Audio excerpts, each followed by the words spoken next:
démarre. Bonjour à tous et à toutes. Ça va au niveau du volume sonore? C'est pas trop, je vous en mets pas trop plein les oreilles? C'est bon? N'hésitez pas à me faire des petits signes. Je ne sais pas comment on règle, mais je peux faire comme ça. Ici, ça va? À cette distance? Bien. Eh bien, bienvenue à toutes et à tous pour découvrir en toute modestie le framework agile du futur. Ça, c'est l'intro un peu provoque. Déjà, avant de démarrer, on remercie à nouveau nos partenaires sans qui cet événement ne pourrait pas voir le jour. Et pour le coup, j'ai porté le polo jaune pendant plusieurs années, donc je le dis avec énormément de sincérité. S'il y en a parmi vous dans la salle, merci, merci beaucoup. Alors, qui nous sommes? Je suis Nathalie Geoffroy et j'interviens avec mon collègue Jean-Luc Christin. On fait partie de la société Coefi. C'est une société de coaching qui accompagne les organisations à la mise en place d'innovations managériales et organisationnelles. Et pourquoi on est là aujourd'hui? Eh bien, tout simplement parce que l'agilité, ça fait partie de ces innovations. Et nous, on utilise aussi d'autres, on va dire, frameworks pour faire le lien avec des termes qu'on utilise en agilité et qui se marient très, très bien ensemble, en réalité. Et cette conférence, l'idée, elle m'est venue cette année à Agile Game France. Je me suis rendu compte à Agile Game France qu'il y avait des ateliers qui avaient beaucoup de succès, notamment la découverte de Unfix, le jeu, ou un jeu pour présenter le paradigme Opal. Et donc là, ça m'a inspirée. Je me suis dit, tiens, ça y est, les agilistes commencent à les regarder aussi, tout ce qui peut se faire du côté de ce qu'on peut appeler gouvernance partagée, holacratie, sociocratie. Mais en réalité, tout ça, il y a énormément de points communs.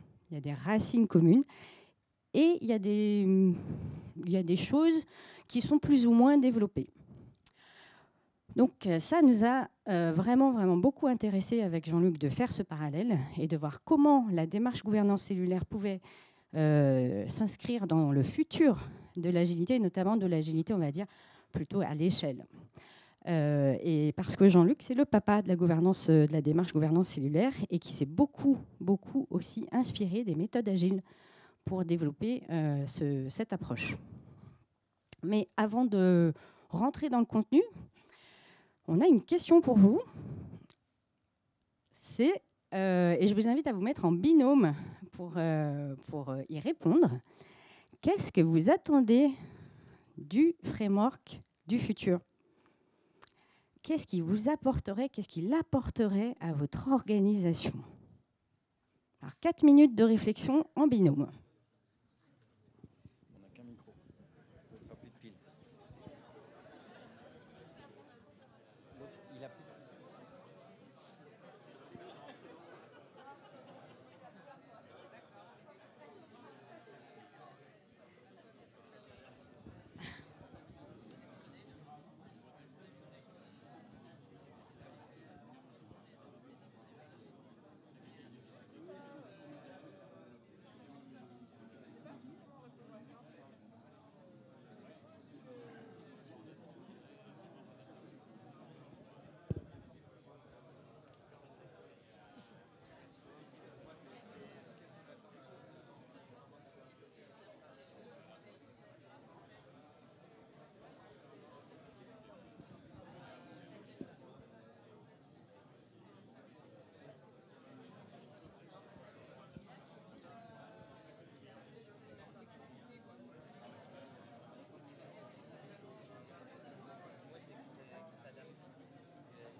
Alors, je vois qu'il y a des gens qui sont plus ou moins inspirés par la réponse à cette question. Ce que je vous propose, c'est qu'on arrête la discussion en binôme et qu'on passe à un partage. Ça, c'est ça qui est super aux conférences agiles. Il suffit de lever la main et il y a le silence. Merci.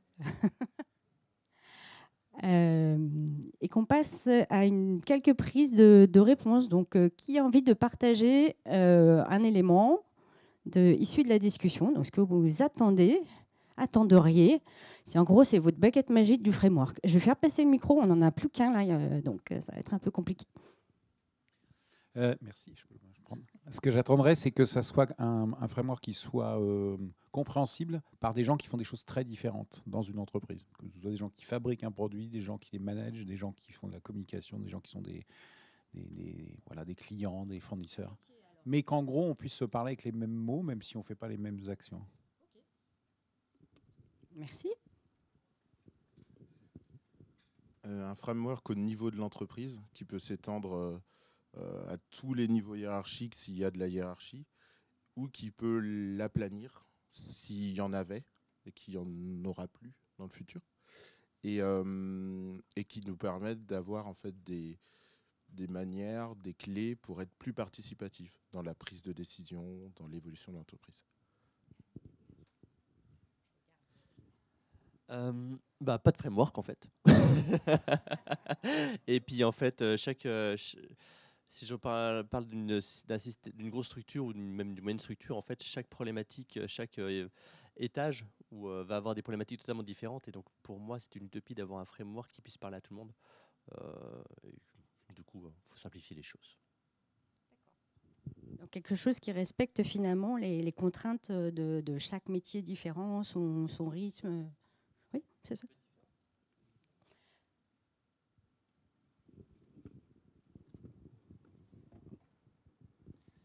Un framework qui puisse sortir les comportements toxiques d'une organisation qui arrive à rentrer mais difficilement à sortir.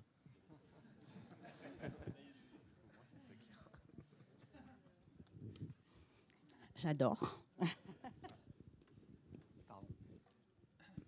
Donc, un framework qui permette de décloisonner les dépendances. Voilà. C'est-à-dire faciliter le travail entre équipes, faciliter la communication, faire en sorte que ce soit compris de l'ensemble des parties prenantes.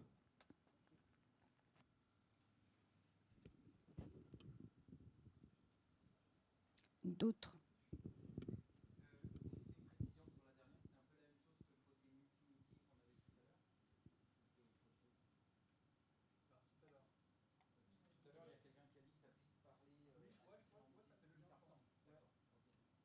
Ouais, moi, j'aurais dit un framework ou en tout cas une auto-organisation qui permette aux décisions d'être prises avec la connaissance qui est au bon niveau localisé. C'est-à-dire que les gens qui fassent finalement des choses concrètes sur le comment ou l'aspect fonctionnel puissent décider de tout ce qui concerne ça.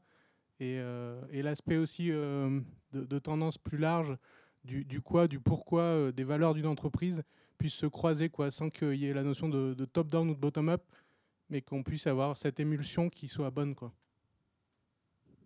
D'accord, donc quelque chose qui permette de la liberté de manœuvre par rapport à une vision et des valeurs d'entreprise.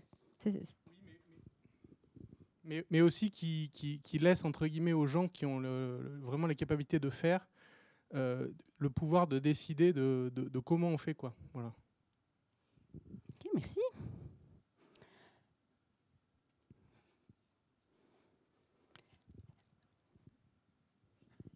Oui, merci.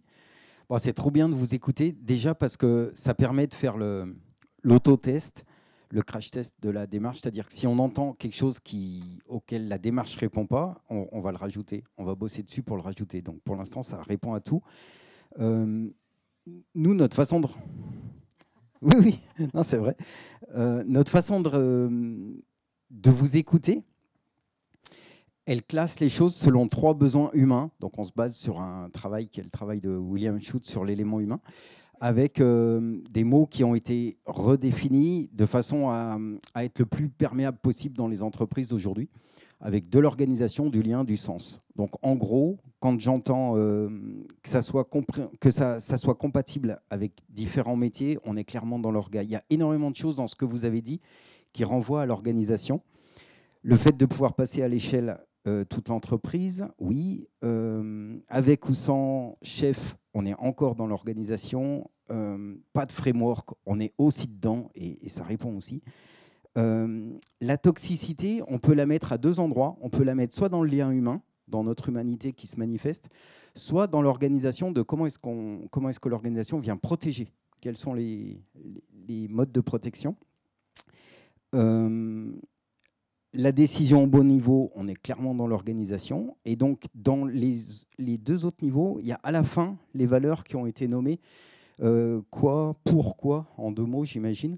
Là, on est vraiment dans le sens, dans les valeurs. Et voilà. Et la toxicité, j'en ai déjà parlé. Donc, j'enchaîne sur la présentation. Ce qu'on voulait faire ce matin, c'était comment ça marche, comment c'est compatible avec tous les métiers, comment est-ce qu'on passe à l'échelle. Donc déjà, par rapport à vos questions, on est assez proche. Et j'essaierai de focaliser un petit peu après sur ce que vous avez nommé. Donc pour vous le présenter, avant de rentrer dans le contenu, juste je reprécise un petit point, c'est que ça date de 2018, qu'on en est à la version 3.3, qu'on est plusieurs à travailler dessus. Je suis le papa dans le sens où je l'ai lancé et puis où je suis auteur du truc, mais ça se fait à plusieurs. Et ça se fait en rencontrant à chaque fois des professionnels comme vous qui nous questionnent et qui nous amènent à affiner, ou en découvrant un truc dans une autre conférence, on se dit « Ah ouais, ça c'est trop bien », hop, on le rajoute. Donc ça, c'est comment est-ce qu'on le nourrit. Donc, je prends l'exemple d'une manager idéale qui arrive dans une structure où c'est difficile. Ça ne va pas bien, la situation est compliquée. Donc, sa première chose, c'est qu'elle écoute et elle entend beaucoup de plaintes. Elle entend des plaintes et elle va avoir une technique. C'est la technique qui est vraiment dans la démarche gouvernance cellulaire, c'est de transmuter les plaintes et les doléances en envie et en action.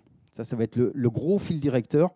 Et c'est très structuré, la façon de le faire. Il y a une notion de tension. Donc, envie, c'est une forme de tension. J'ai envie de quelque chose, c'est je suis tendu vers quelque chose. Et puis, il y a l'autre forme de tension qui vient plus intuitivement, en général, qui est je suis tendu par quelque chose. Il y a quelque chose qui me pose un souci. Donc, elle écoute tout le monde et puis elle les réunit. Et elle va démarrer en disant, bon, j'ai entendu des gens qui me disent on ne peut rien faire ici, on est coincé, on va aborder ce point-là. Toi, par exemple, est-ce que tu peux nous dire, je t'ai entendu en maintenance me dire qu'il y avait un souci. Ah bah oui, moi je peux tout à fait en parler. Donc il y a le responsable maintenance qui parle et qui dit dans cette boîte, s'il n'y a pas moyen d'avoir ce qu'on veut, moi j'ai besoin d'un tournevis avec des petits embouts dans le manche qui sera hyper pratique pour mes équipes.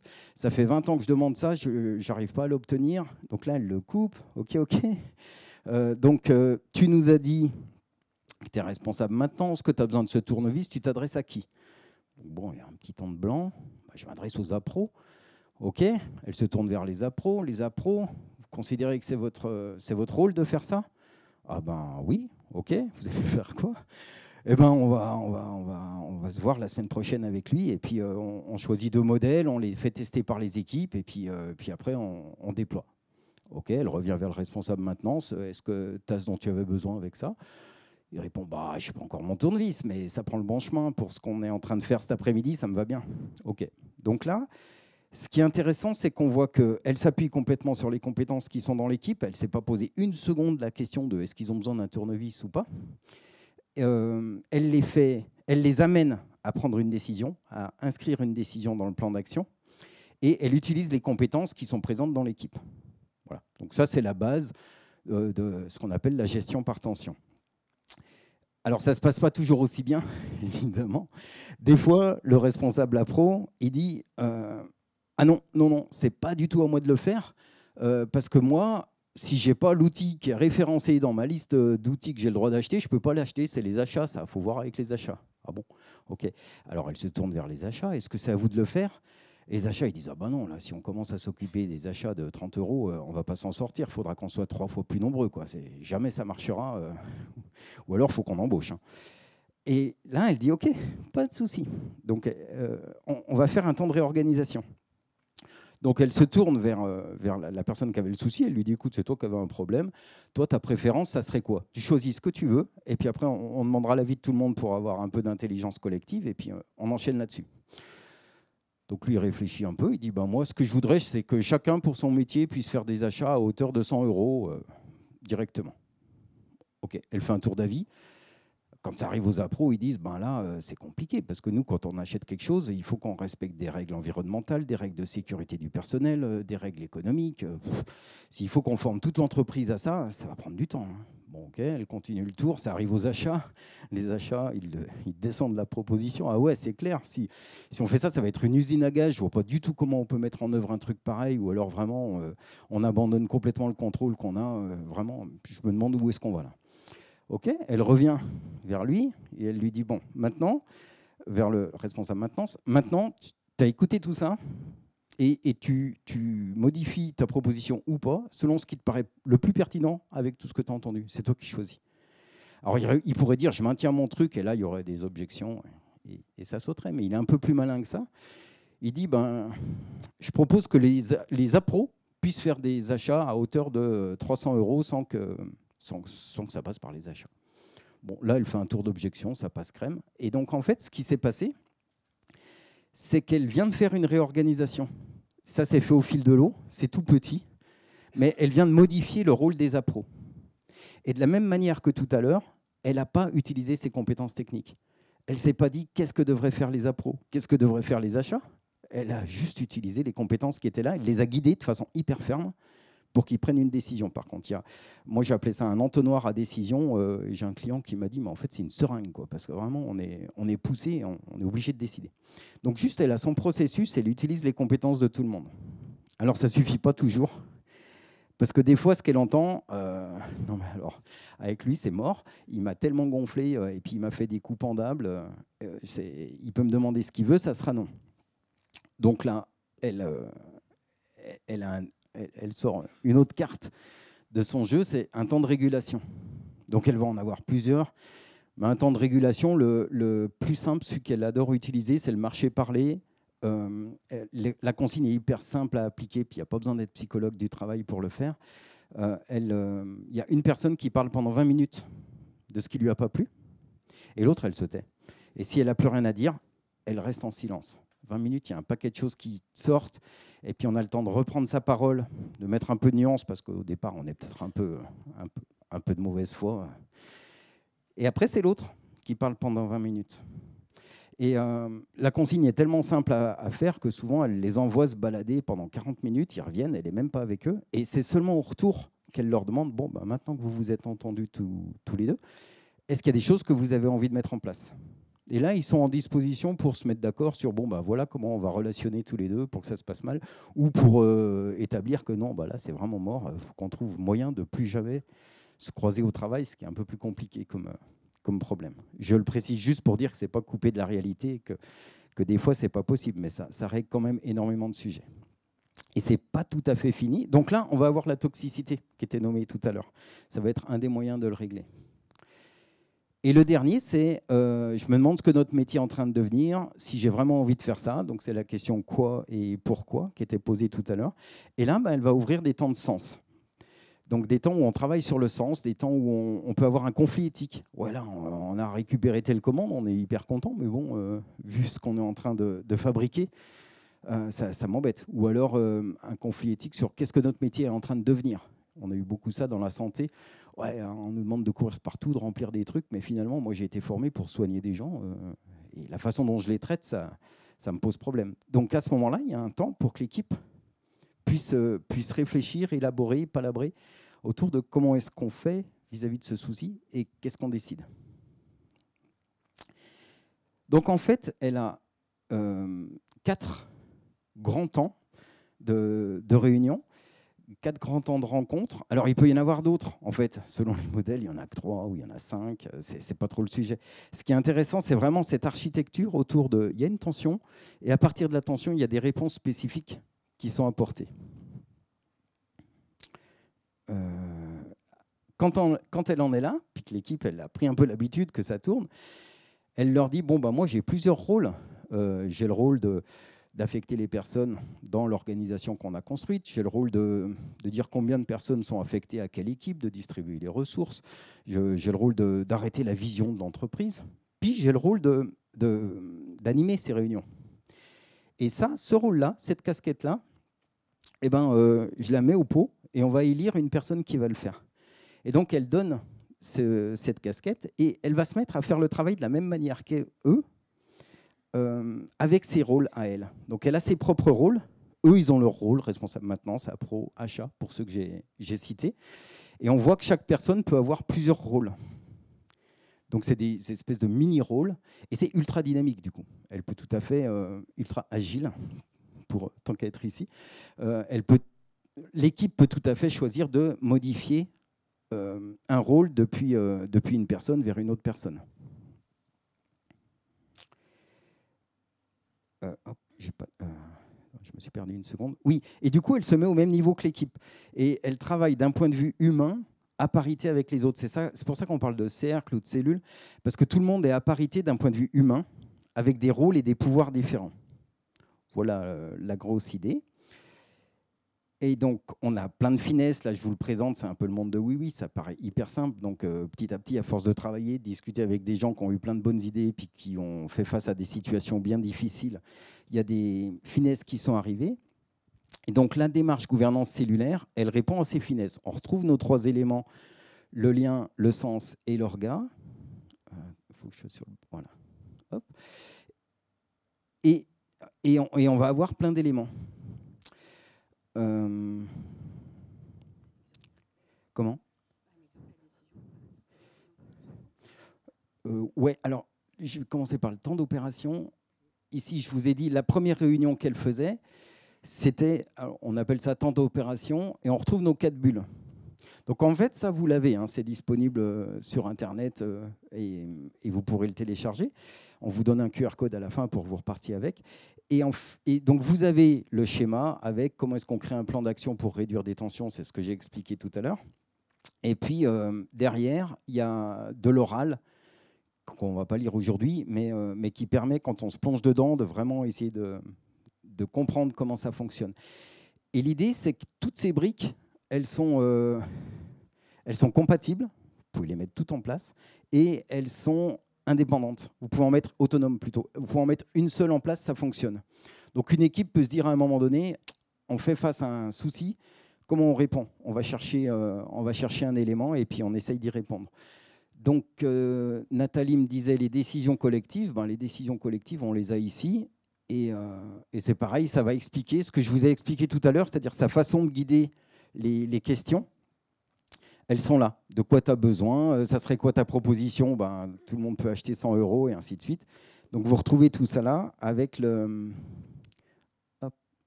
Je ne sais plus où est ma souris. Ça y est, ouais. Avec l'oral qui est derrière. Et donc, ce que j'avais envie, c'était de repartir des vôtres. On n'a pas le temps. Ok, ça marche. Donc, je reviens sur notre propre présentation et je vais... Et on n'a pas le temps parce qu'en fait, l'idée, c'est aussi que ça soit plus interactif. Est-ce que déjà, par rapport aux histoires que Jean-Luc vous a racontées, vous reconnaissez des choses que vous vivez ? Oui ? Est-ce que tu veux bien partager un élément ? Alors, quelqu'un qui serait prêt ? Oui, je reconnais tout à fait les endroits où ça bloque en général, parce qu'effectivement, on confond les rôles et les actions que peuvent débloquer les rôles. Et ça va en général très rapidement monter sur des tensions humaines, en fait. Ce qui nous empêche de travailler sur les rôles et les flux flux d'échange de valeurs, d'actions, de collaboration, comme on veut. Merci. J'avais vu une autre main levée.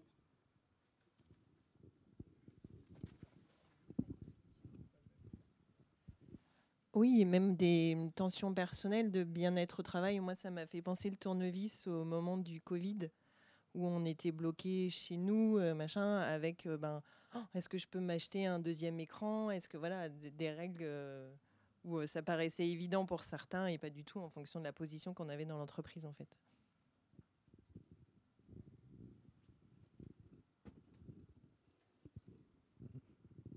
Nous, c'est plutôt sur les prises de décision, en fait. C'est assez compliqué et du coup, les rôles et responsabilités de chacun lors de ces prises de décision sont compliquées.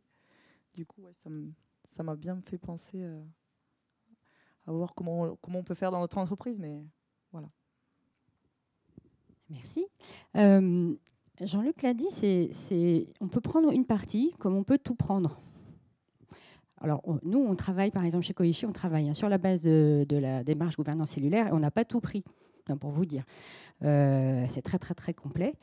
Et c'est complètement compatible avec du Scrum. Parce que si vous réfléchissez bien, qui est en Scrum ici? Donc, est-ce que vous avez repéré qu'il y avait des choses, finalement, qui ressemblaient? La notion de rôle. Les rôles en Scrum, ils sont prédéfinis. Mais vous pouvez très bien décider de les ajuster, d'ajouter des attendus par rapport à ces rôles ou d'en créer des nouveaux. Vous doublez le rôle développement, par exemple. Vous faites un rôle développement, un rôle test, un rôle intégration. Et c'est aussi compatible avec un modèle hiérarchique, c'est-à-dire que vous avez vous pouvez mettre en place cette notion de rôle dans une organisation hiérarchique. On est simplement en train de redéfinir des attendus vis-à-vis donc des personnes qui vont porter ces rôles. Et finalement, au lieu de parler en fiche de poste, une fiche de poste, c'est un assemblage de rôles individuels. Et ça donne beaucoup plus de souplesse à l'organisation en réalité, parce que, comme l'a dit Jean-Luc, ça peut être ajusté en fonction des besoins de l'activité et en fonction de ce qui vient du terrain et comment les personnes seraient confortables pour faire leur job. Ok, donc après, on avait le passage à l'échelle. Et est-ce que ça marche en multimétier? Donc ça marche en multimétier, on a déjà commencé à répondre avec ce que vient de dire Nathalie. Passage à l'échelle, donc là on a pris un exemple d'une petite équipe de 3, une start-up, ils se lancent, et puis on a, à un moment donné, il y en a un qui est complètement saturé, la start-up ça marche à bloc, on va dire que c'est la personne qui fait la R&D puis qui monte les pièces. Donc en fait, ils montent une équipe. Ils montent une équipe avec c'est ça, des gens qui feront de la R&D, qui montent les pièces et qui font la prod. Et en fait, il est simplement remplacé dans l'équipe d'origine par une équipe et il a toujours les mêmes rôles. C'est-à-dire que c'est toute une équipe qui est en charge du rôle. C'est plus une seule personne, mais c'est la même chose. Donc en fait, un rôle ou une équipe, c'est la même chose. C'est le gros truc à comprendre. C'est pas très puissant intellectuellement, mais par contre, c'est assez décalé de nos habitudes. Donc en fait, là, on l'a vu graphiquement, c'était cette personne-là qui avait un rôle, et puis maintenant, c'est tenu par une équipe. Et donc cette équipe, quand ils vont se réunir, on va dire en CODIR, elle est représentée par une des personnes de l'équipe. Mais qui, selon les structures hiérarchiques ou pas, ça va être un ambassadeur ou ça va être le chef. Donc ça, c'est possible pour les autres, évidemment. Et puis, on peut couper une équipe. C'est-à-dire que cette équipe prod et R&D, peut-être qu'à un moment donné, elle n'arrive plus trop à faire face, ça devient trop gros, donc ils se coupent en deux. Il y a une partie qui va faire la R&D et l'autre partie qui fait la prod. Donc c'est là qu'on voit que c'est hyper agile et que ça peut se faire comme dans l'exemple que j'ai donné tout à l'heure, au fil de l'eau. Ce n'est pas obligatoirement une énorme réorg à un moment donné. Et donc, si la start-up, elle marche bien, que ça devient une entreprise et qu'elle gonfle, ça pose aucun souci. Le côté passage à l'échelle, est-ce que ça marche pour une grande entreprise? Oui, complètement. Et là, on peut pousser la logique assez loin. C'est-à-dire que si elle continue à se gonfler, peut-être qu'à un moment donné, c'est la R&D qui va avoir plusieurs équipes à l'intérieur. Et ça sera vrai pour les autres. Et on peut le pousser à l'infini. Donc il y a une espèce de système là, en poupée russe, en poupée gigogne, qui fait que ça fonctionne très facilement au niveau d'une énorme structure, avec cette logique-là. Et en plus, il y a ce que nommait tout à l'heure Nathalie, c'est que, là je ne me rappelle plus comment je voulais l'argumenter, mais peu importe. Si j'ai une équipe et que j'ai envie de fonctionner comme ça, que je suis dans un environnement hyper pyramidal, ça ne pose aucun souci. Il suffit que je demande au N+2 de l'équipe, on se met bien d'accord sur ce qu'on attend de nous. Donc ça, c'est le catalogue de services de l'équipe. Et donc, ça va être les rôles de l'équipe. On se met bien d'accord sur ce qu'on attend de nous. Et puis, est-ce que je peux organiser l'équipe comme je veux à l'intérieur? Et sa réponse, elle va varier. Il y a des N+2 qui disent non, non, tu me fais valider les changements d'organisation. D'accord, ben, la consigne est claire. Donc, à ce moment-là, je travaille avec mon équipe, on fait des propositions de réorganisation.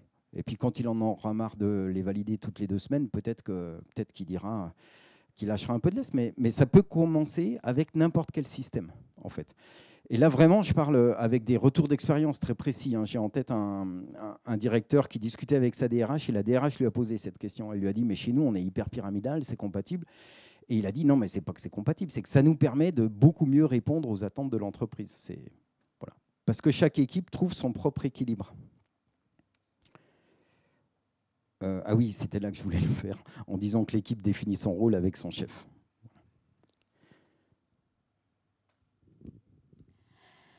Alors, merci Jean-Luc déjà. Et l'idée, c'est à nouveau que vous preniez un temps, alors pas en binôme, là cette fois-ci on vous propose de faire des petits groupes de 3-4, géographiquement ce qui est plus confortable pour vous, pour prendre un temps d'intégration. On a fait passer beaucoup de messages et vous avez vu, rien que le slide de présentation du sommaire où on peut naviguer dans le support de la démarche gouvernance cellulaire, il y a du costaud. Donc, pour savoir déjà ce que vous retenez, ce que vous avez envie de creuser, et puis, qu'est-ce que ça vous inspire pour votre prochain framework? C'est-à-dire, quel serait l'élément ou les éléments que vous auriez envie d'intégrer à votre framework agile de demain? Donc, je vous laisse 5 minutes pour répondre à ces questions et après, on prendra un temps d'échange. On en profitera à ce moment-là s'il y a des questions pour répondre d'ici jusqu'à la fin du temps de la conférence.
Je vais vous inviter à, à prendre un temps là pour partager quelques éléments, quelques réponses à ces questions.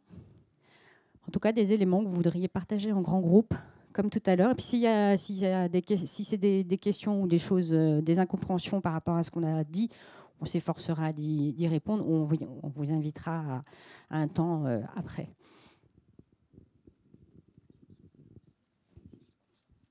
C'est plutôt une remarque sur... vous avez présenté la gestion par consentement, et on en parle à l'instant. Je pense qu'il y a aussi quelque chose qui est... là, ça paraît simple, mais il y a quelque chose qui est important à savoir, c'est la culture et le mindset. Et la gestion par consentement, en fait, si on ne comprend pas qu'on met le jeu au service du nous et qu'on doit taire son ego, on va se prendre les mêmes murs qu'on se prend partout. Et c'est typique. Et en fait, du coup, je pense que la plupart des outils que vous présentez et le framework que vous présentez, il faut bien garder en tête que si on n'a pas quelqu'un qui sait faire ou qui nous accompagne pour le faire, il vaut mieux pas se lancer dedans parce que ça peut faire très mal. Et voilà, c'est juste un retour d'expérience là-dessus. Et je pense que c'est important de le préciser. Je veux bien vous entendre là-dessus. Alors, la réponse est oui. Bien sûr que le travail sur la culture est ultra important. C'est comme quand vous voulez commencer à mettre en place du Scrum dans une équipe. Vous pouvez l'appliquer à la lettre, mais si vous n'avez pas compris le mindset, si vous n'avez pas compris ce qu'il y a derrière, vous allez avoir des difficultés. Donc, aller vers ce type de gouvernance, eh bien, ça ne se fait pas à pas. Parce que si on se dit tout de suite... déjà, avant de faire de la décision par consentement, donc c'est une forme de décision collective où on ne va pas chercher l'unanimité, on ne va pas chercher un consensus, on va chercher une solution avec qui tout le monde est d'accord pour fonctionner dans un premier temps. Ça sous-entend plein de choses. Effectivement, un petit travail personnel de l'ego, c'est-à-dire se dire « je gère mes préférences ». Est-ce que c'est une préférence ou est-ce que c'est une objection ? Donc là, il y a des choses, ça s'accompagne. Il y a aussi la question de qu'est-ce qu'on décide tous ensemble ? Est-ce qu'on va tout décider tous ensemble ? Ou est-ce que simplement on fait appel à l'autorité des rôles, entre guillemets, c'est-à-dire qu'on considère que la personne de la maintenance, elle a l'autorité pour décider le design de son tournevis cruciforme. Et tout ça, effectivement, c'est des choses qui se pensent. Donc là, ce qu'on vous présente, c'est une grosse boîte à outils. Et les limites de la boîte à outils, c'est bien comment on l'implémente. Là, l'idée, Jean-Luc, je vais te passer la parole, mais nos suggestions par quoi commencer en réalité ? Oui, alors j'ai mis le pointeur sur le rôle protection pour dire qu'il y a un rôle qui répond à ce besoin de toxicité. On a aussi le rôle facilitation qui est ici. Donc, c'est l'occasion de vous dire, au milieu, on a marqué constitution repère dans les 3 couleurs.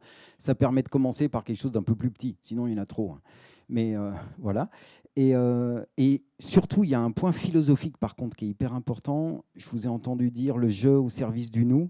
Donc là, on va attendre que les personnes du groupe se mettent dans une certaine disposition. Bon, c'est une méthode qui est hyper pragmatique. Ça ne marche pas toujours comme ça. Il y a des fois, des gens, ils ne sont pas du tout au service du nous. Ils ne sont pas au service de l'équipe. Ils sont au service d'eux ou au service de je ne sais pas quoi.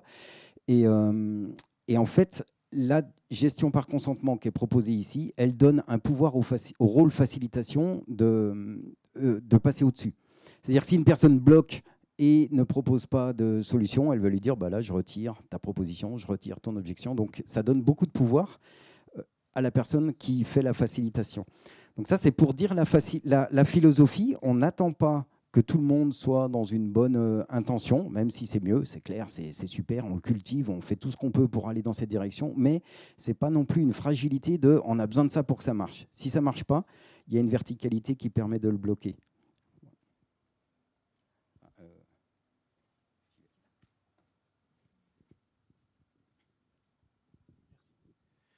Nous, on a abordé un petit peu les grands trade-offs qu'on peut rencontrer dans les grandes organisations, les grandes entreprises. Et quand on parle d'autonomie des groupes, on oppose aussi souvent ça au fait d'harmoniser les bonnes pratiques. C'est-à-dire qu'il y a une équipe qui fait quelque chose de bien, on aimerait que ce soit partagé, mais ça peut empiéter sur la liberté quelque part des autres équipes.